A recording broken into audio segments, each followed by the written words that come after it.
So everybody thinks they know logic, but as far as I can tell, most people don't really know how to use Bayes' rule to update their belief systems. And in my opinion, you just can't really do that. You just can't really think both those things. You really need to know how to mathematically update your certainty in something.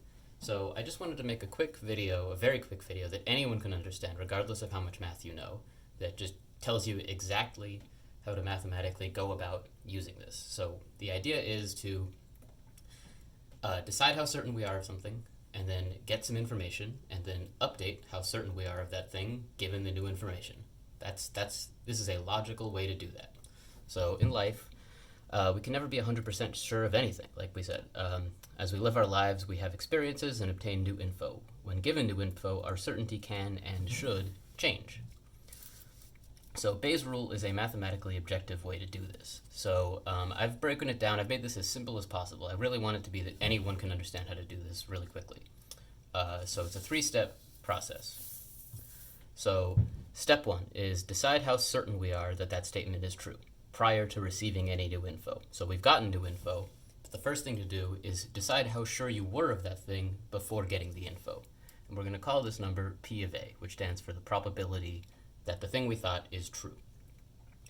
Of course, it's a percentage, but we should go ahead and make it a number between 0 and 1. So if we're 85% certain, then the probability of A is 0.85. That's the number we should write down. So this is your prior certainty in the thing being true.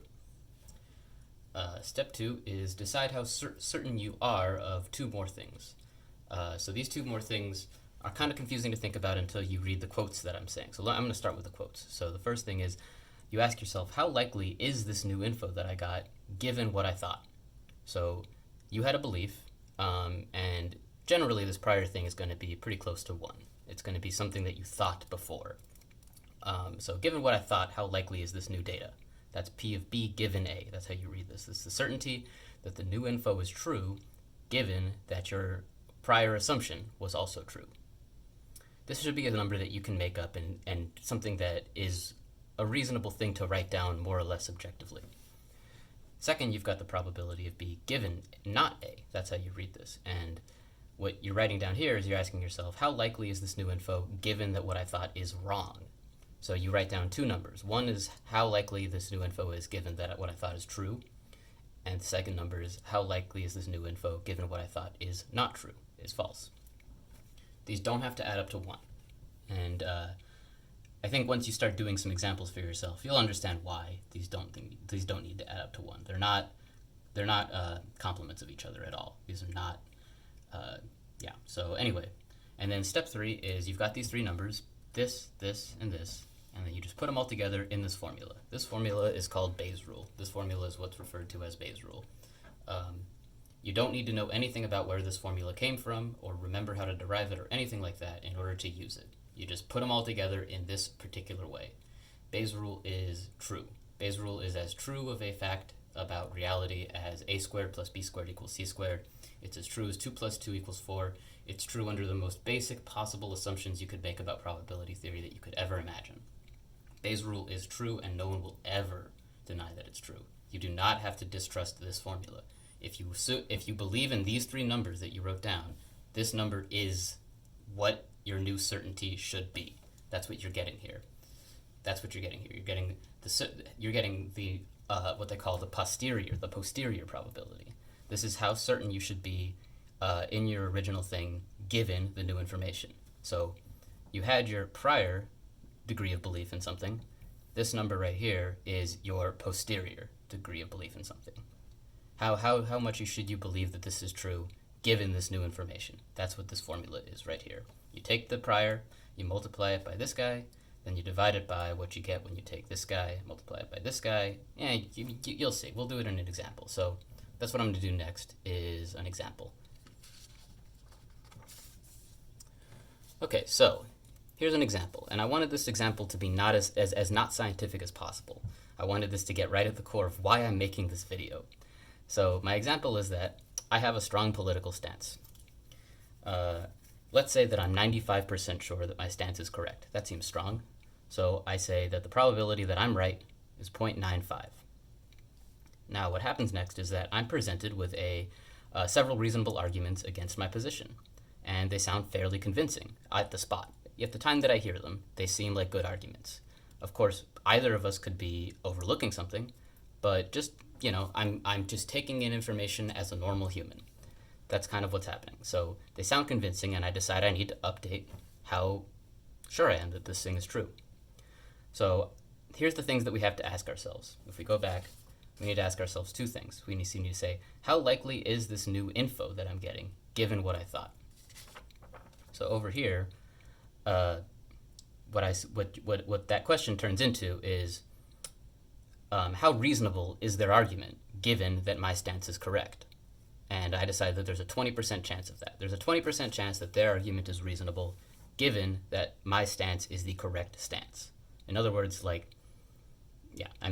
that is what it is. Second, we say there's a 90% chance that their argument is reasonable, given that my stance is the incorrect one. So again, this is basically saying, how likely is it that this argument holds up, given that what I think is true? That should be low. If it actually challenges my stance, then this should be a low number. And how reasonable it is for them to make that argument, given that my stance is the incorrect one, should be high. And so the numbers I made up here are 20% and 90%. These three numbers can be made up pretty objectively. You don't have to make them with any kind of heated emotions. These are things that are very easy to think about without feeling like your beliefs are being challenged at all. I just want you to keep that in mind. Again, I want to note again that these don't need to add up to 1. So, how much should their argument affect your certainty? Well, I just plug it all in. So I'll put this right here so that we can compare.